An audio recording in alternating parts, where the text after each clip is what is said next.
حضرت علی نے فرمایا، جب دل گھبرائے تو علم نشرہ سورت پڑھ لیا کرو، بے شک ہر مشکل کے بعد آسانی ہے۔ امام غزالی فرماتے ہیں، جتنے سجدے جوانی میں کر سکتے ہو کر لو، کیونکہ میں نے بڑھاپے میں لوگوں کو اکثر سجدے کے بغیر نماز پڑھتے ہوئے دیکھا ہے۔ مولانا رومی فرماتے ہیں، ہر وقت اپنا تن اور من صاف رکھو، کیا خبر کہ کب اپنے رب سے ملاقات ہو جائے۔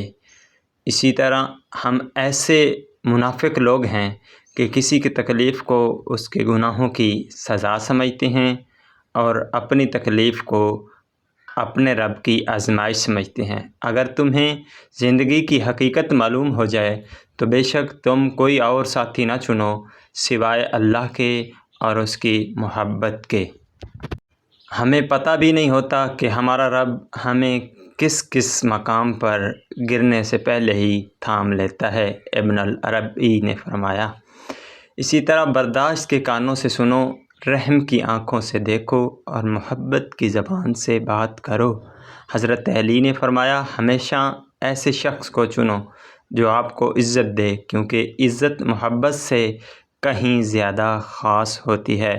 اسی طرح حضرت علی نے فرمایا، دو چہرے انسان کو کبھی نہیں بھولتے، ایک مشکل وقت میں ساتھ دینے والا، دوسرا مشکل وقت میں ساتھ چھوڑنے والا۔